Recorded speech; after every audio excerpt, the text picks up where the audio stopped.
हाँ जी, नमस्कार दोस्तों, स्वागत है आप सभी का हमारे YouTube चैनल परीक्षा गाइड पर।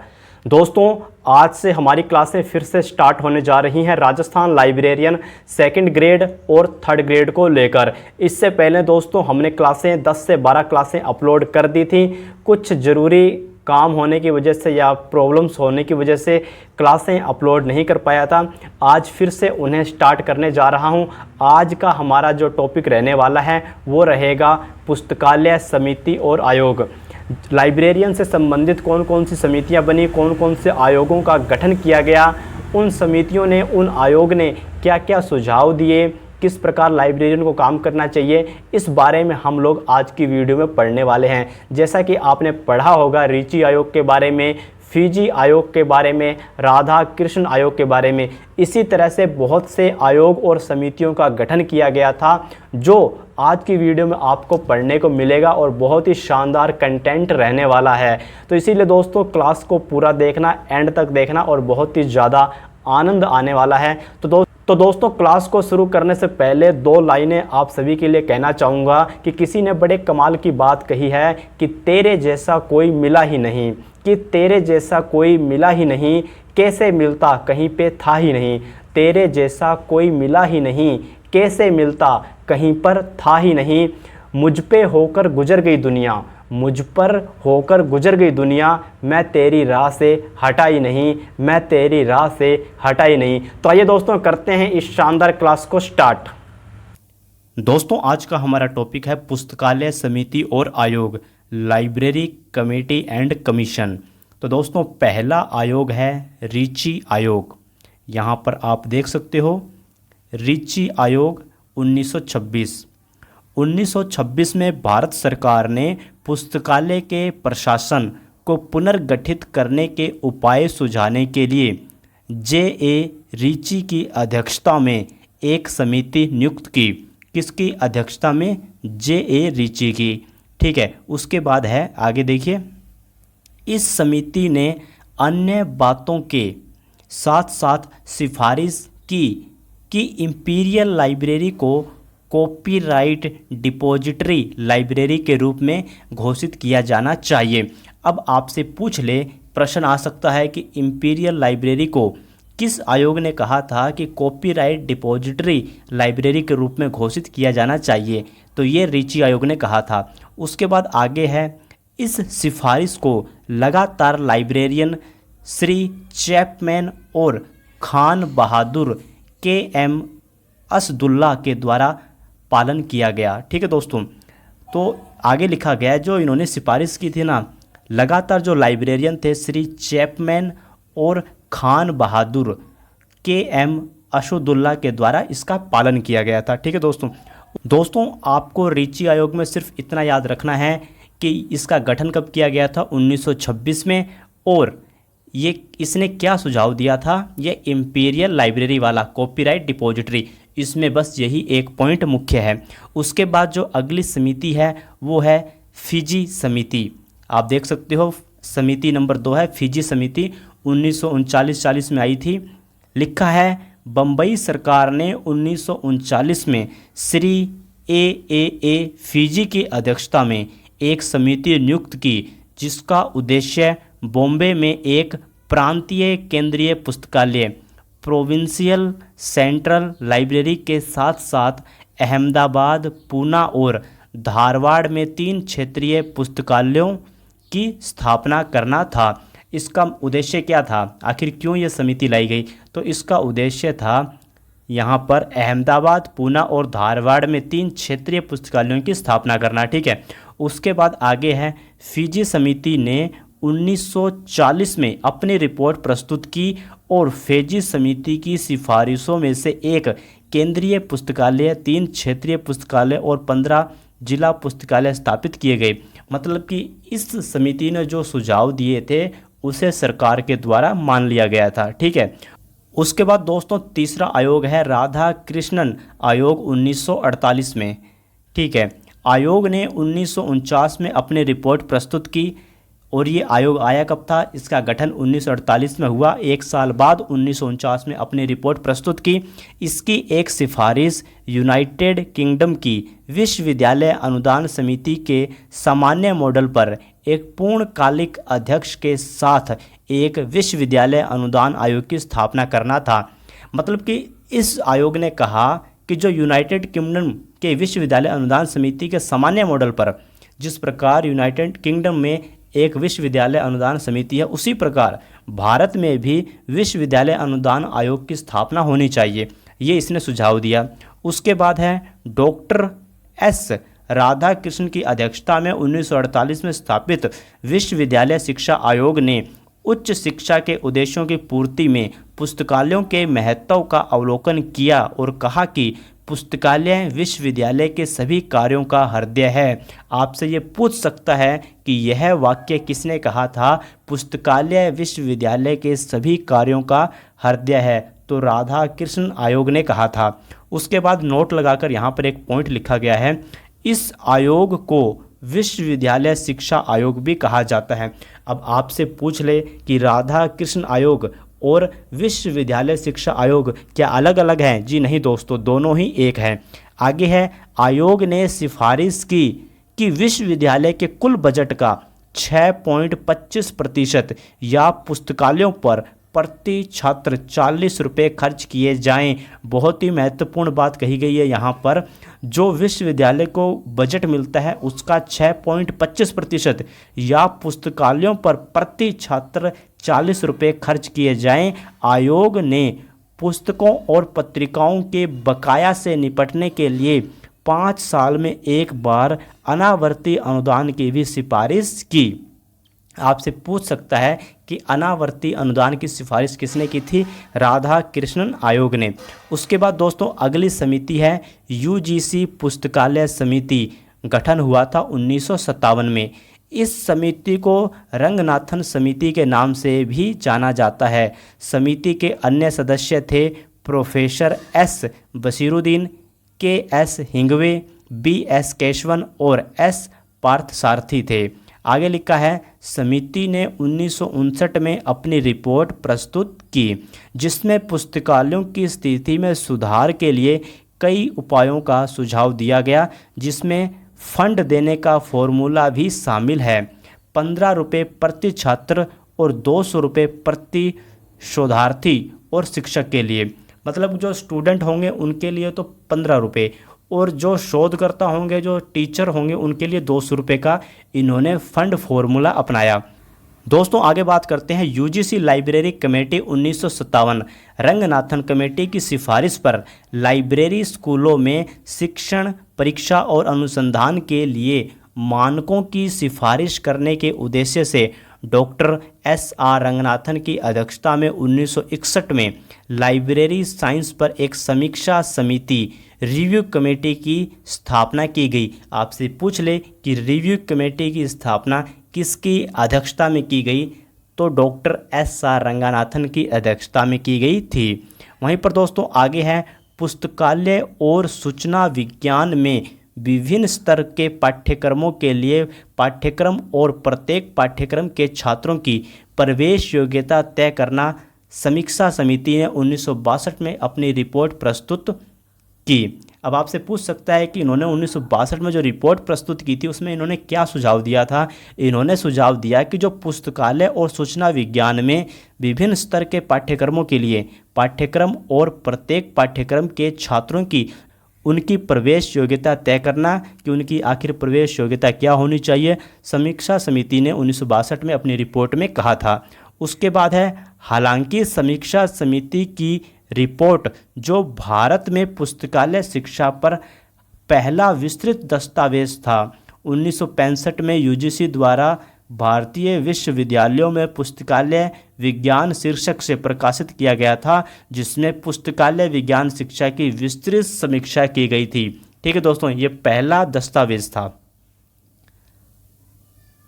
दोस्तों 5वीं समिति है सिन्हा समिति, जिसका गठन 1957 में हुआ।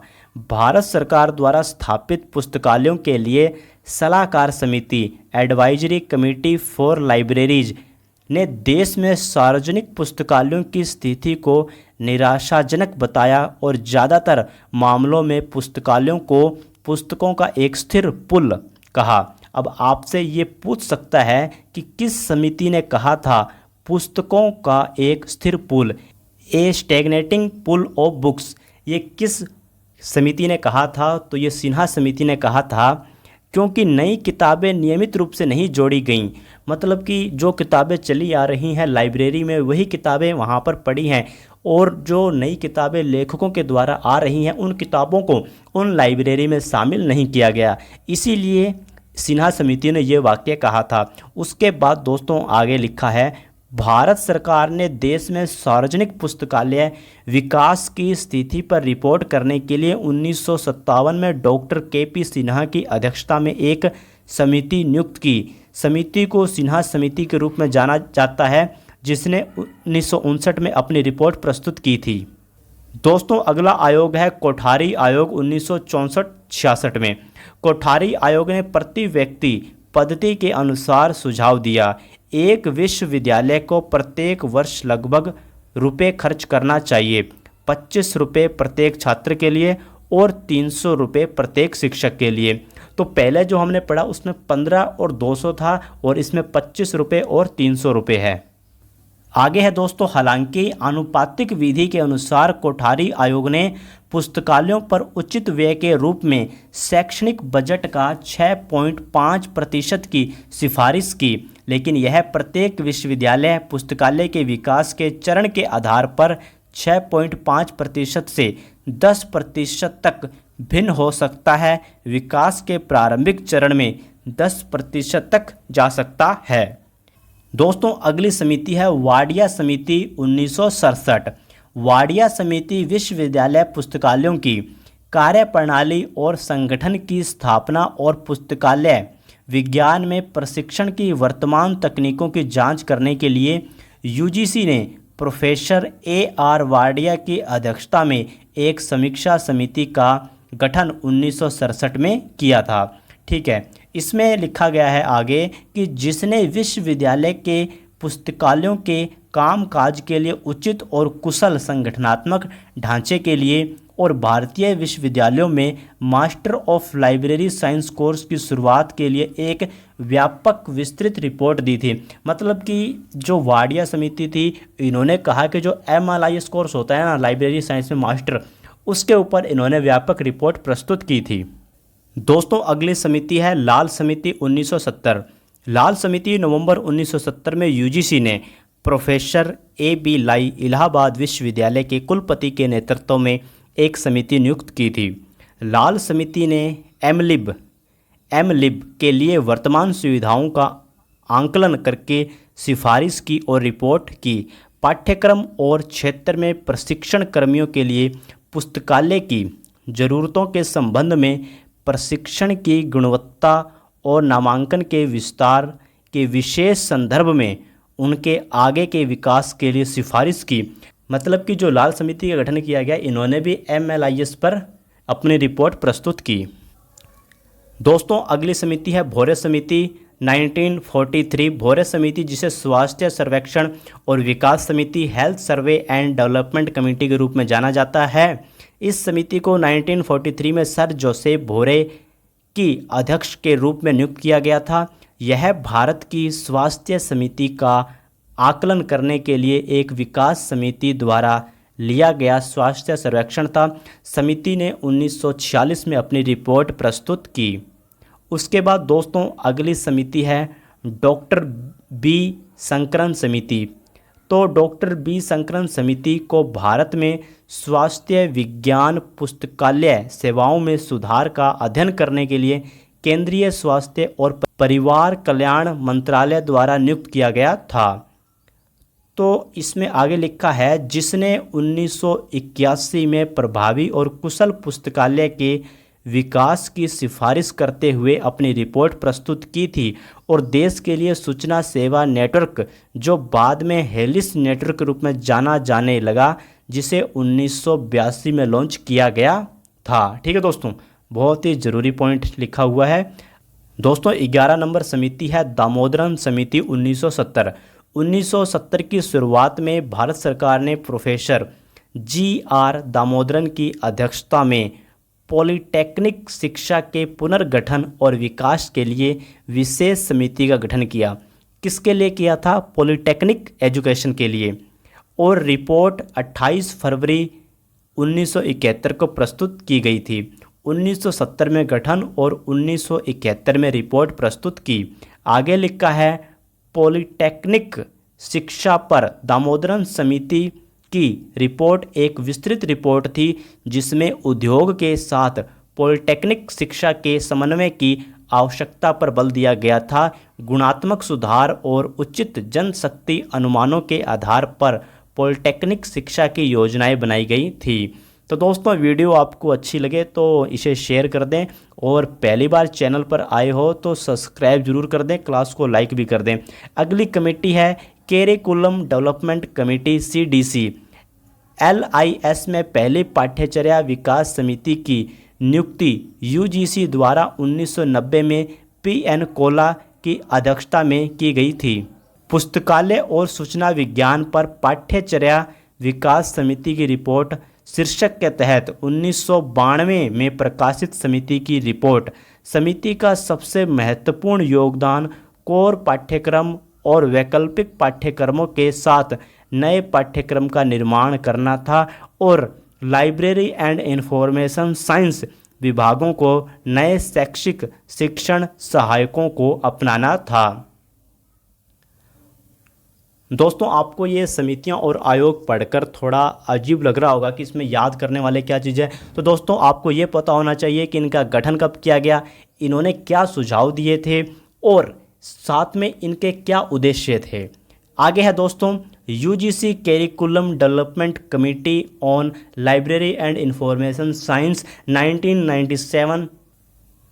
UGC ने 1997 की शुरुआत में डॉक्टर CR कारीसिदिप्पा की अध्यक्षता में विशेषज्ञों के 3 समूहों का गठन किया। समिति ने वर्ष 2001 में UGC मॉडल पाठ्यक्रम पुस्तकालय और सूचना विज्ञान शीर्षक के तहत अपनी रिपोर्ट प्रस्तुत की। रिपोर्ट का मुख्य आकर्षण 2 साल के मास्टर डिग्री पाठ्यक्रम के साथ LIS शिक्षा के लिए एकीकृत दृष्टिकोण की सिफारिशें थी, जो प्रत्येक विश्वविद्यालय को 1 साल के BLIS और 1 साल के MLIS मोड को चुनने की आज़ादी देती है। दोस्तों, अगली समिति है मेहरोत्रा समिति 1983।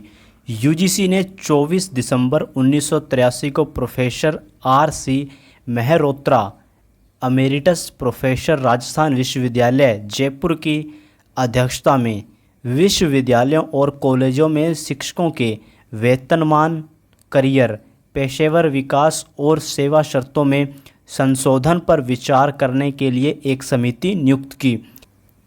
ये जो समिति आई थी वो विश्वविद्यालय और जो कॉलेजों में जो शिक्षक थे उनके वेतनमान, करियर, पेशेवर विकास और सेवा शर्तों के लिए उसमें संशोधन के लिए ये समिति नियुक्त की गई थी।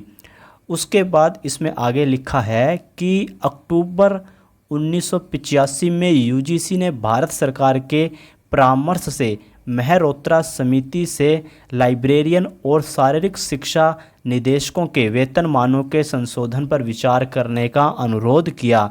समिति ने 3 सितंबर 1986 को UGC को लाइब्रेरियन के वेतनमान के संशोधन पर रिपोर्ट प्रस्तुत की। तो आपसे ये प्रश्न पूछ सकता है कि जो लाइब्रेरियन है उनके वेतनमान के लिए किस समिति को नियुक्त किया गया था, तो वो मेहरोत्रा समिति थी।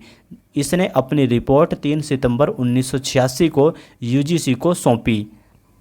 दोस्तों, अगला आयोग है योजना आयोग 1983-84, 7वीं पंचवर्षीय योजना 1985 से 90 के लिए योजना आयोग ने डॉक्टर N शेषगिरी अतिरिक्त सचिव इलेक्ट्रॉनिक्स विभाग की अध्यक्षता में पुस्तकालय सेवाओं और सूचना विज्ञान के आधुनिकीकरण पर कार्यदल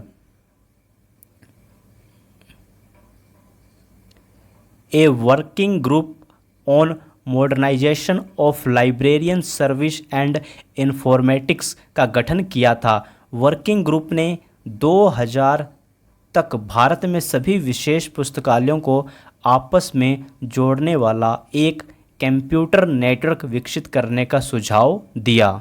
आगे है नेशनल इन्फॉर्मेटिक्स सेंटर NIC के संस्थापक और प्रथम निर्देशक डॉक्टर N शेषगिरी को 1983 में योजना आयोग द्वारा स्थापित पुस्तकालय सेवाओं और सूचना विज्ञान के आधुनिकीकरण पर कार्यकारी समूह के अध्यक्ष के रूप में नियुक्त किया गया था, जिसने 1984 में अपनी रिपोर्ट प्रस्तुत की। दोस्तों अगली समिति है पेरी समिति 1967। विश्वविद्यालय अनुदान आयोग ने ब्रिटेन में विश्वविद्यालय पुस्तकालयों के कामकाज में जाने के लिए थॉमस पेरी के तहत एक समिति नियुक्त की। 1967 में प्रकाशित समिति की रिपोर्ट ने सरकार का ध्यान देश में पुस्तकालय प्रणाली के वास्तविक शीर्ष के अभाव की ओर आकर्षित किया और एक ब्रिटिश राष्ट्रीय पुस्तकालय की स्थापना की सिफारिश की।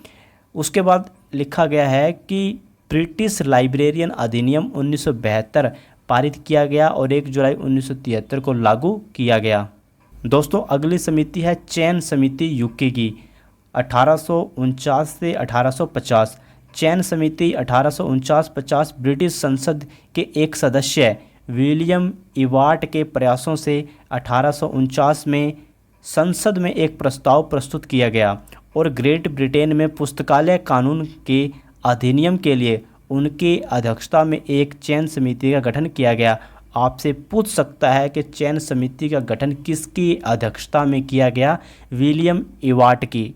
आगे है दोस्तों एडवर्ड्स और जोसेफ ब्रदरटन ने फरवरी 1850 में संसद में सार्वजनिक पुस्तकालय विधेयक पेश किया और इसे 14 अगस्त 1850 को शाही स्वीकृति मिली। यह दुनिया का पहला पुस्तकालय अधिनियम था। तो उसके बाद दोस्तों अगला है एडम्स रिपोर्ट 1915।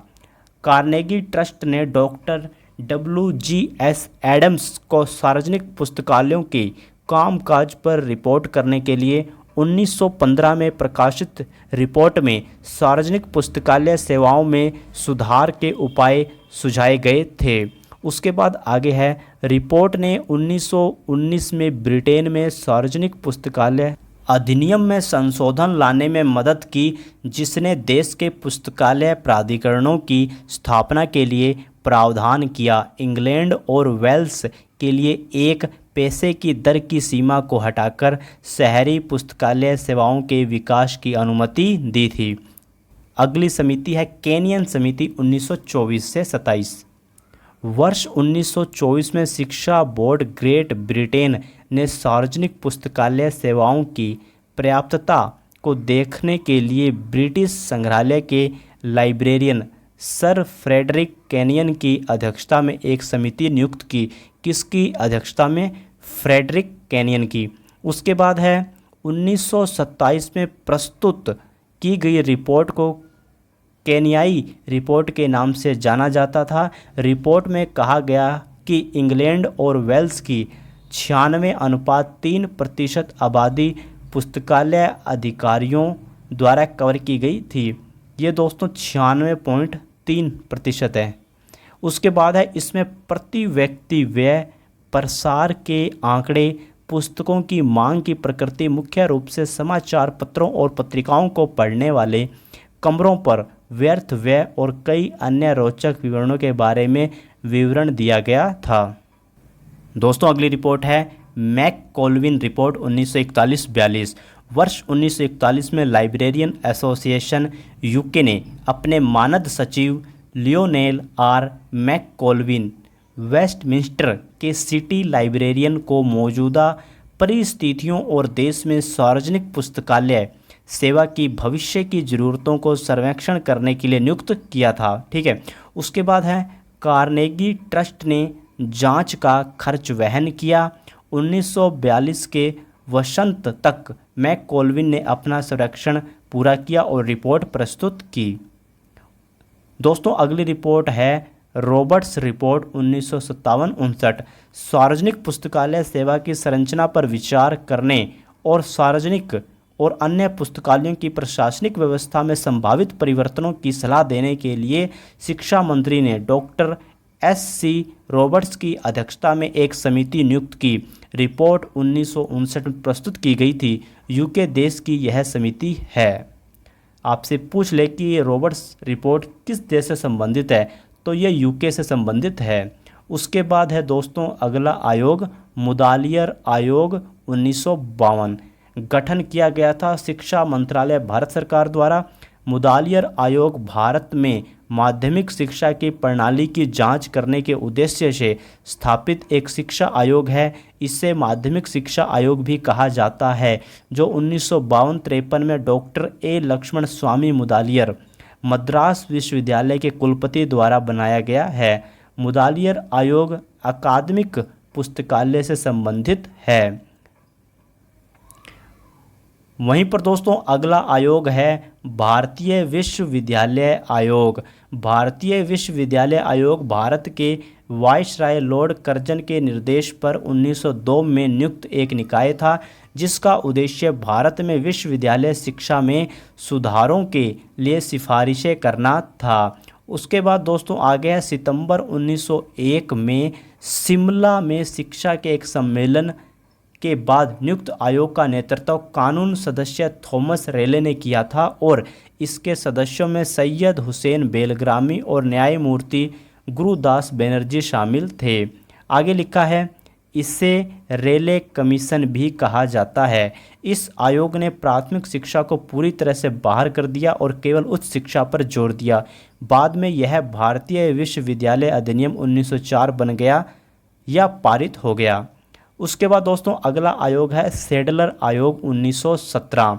सैडलर आयोग, जिसे कलकत्ता विश्वविद्यालय आयोग के नाम से भी जाना जाता है, 1917 में इसके अध्यक्ष doctor Michael E Sadler Leeds विश्वविद्यालय के कुलपति नियुक्त किए गए थे। उसके बाद दोस्तों आगे है आयोग में भारतीय सदस्य सर आशुतोष मुखर्जी और डॉक्टर जियाउद्दीन अहमद शामिल थे। आपसे पूछ ले कि सैडलर आयोग में कौन दो भारतीय सदस्य थे, तो एक आशुतोष मुखर्जी और दूसरे डॉक्टर जियाउद्दीन अहमद शामिल थे। विश्वविद्यालय लाइब्रेरियन किसी भी मामले में प्रोफेसर से कम नहीं है और प्रोफेसर के समान पद एवं सेवा के समान माना जाना चाहिए, ऐसा सैडलर आयोग ने कहा था। ये आपसे पूछ सकता है। दोस्तों अगला आयोग है हंटर आयोग 1882। हंटर आयोग, जिसे आधिकारिक तौर पर भारतीय शिक्षा आयोग के रूप में जाना जाता है, 1882 में स्थापित किया गया था और यह आधुनिक भारतीय इतिहास में पहला शिक्षा आयोग था। आयोग ने अक्टूबर 1883 में अपनी रिपोर्ट जारी की थी और प्राथमिक शिक्षा के लिए इसकी 36 सिफारिशों ने इसकी धीमी प्रगति को बढ़ावा दिया। इस आयोग के अध्यक्ष सर विलियम हंटर थे।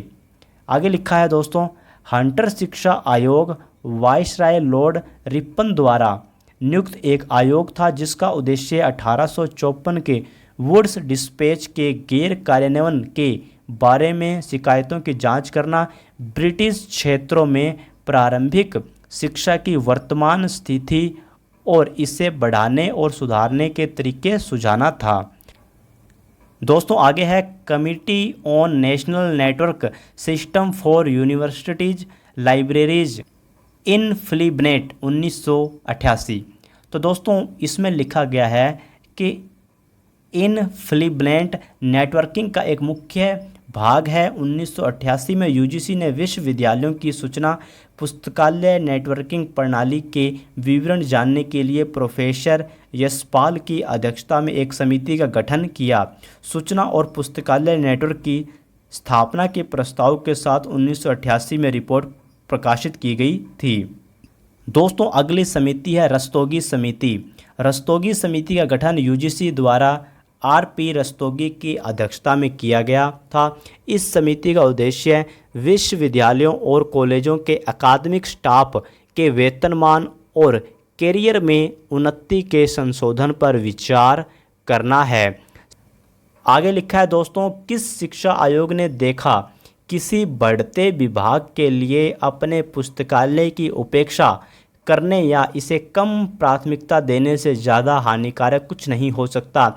ये वाक्य कोठारी शिक्षा आयोग ने कहा था। बहुत ही इम्पोर्टेंट है कि किसी बढ़ते विभाग के लिए अपने पुस्तकालय की उपेक्षा यानी कि बुराई करना या इसे कम प्राथमिकता देने से ज़्यादा हानिकारक कुछ नहीं हो सकता। कोठारी आयोग ने ऐसा कहा था। ठीक है दोस्तों, तो दोस्तों ये थे आपके पुस्तकालय से संबंधित आयोग और समितियां। हमने टोटल 27 समितियां और आयोग पढ़ लिए हैं एक एक करके। तो आप इस वीडियो को 1 से 2 बार देखोगे तो आपके सभी डाउट क्लियर हो जाएंगे। ठीक है दोस्तों, और इस वीडियो को ज़्यादा से ज़्यादा शेयर कर देना अपने सभी दोस्तों में। चैनल पर पहली बार आ रहे हो तो सब्सक्राइब कर लेना। वीडियो के डिस्क्रिप्शन में हमारे व्हाट्सएप ग्रुप का लिंक दिया हुआ है, जहां पर 600 से ज़्यादा स्टूडेंट लाइब्रेरियन के ऐड हैं, तो आप भी उसमें ऐड हो सकते हो और अपना कोई भी डाउट है वहां पर क्लियर कर सकते हो। धन्यवाद। जय हिंद, जय भारत।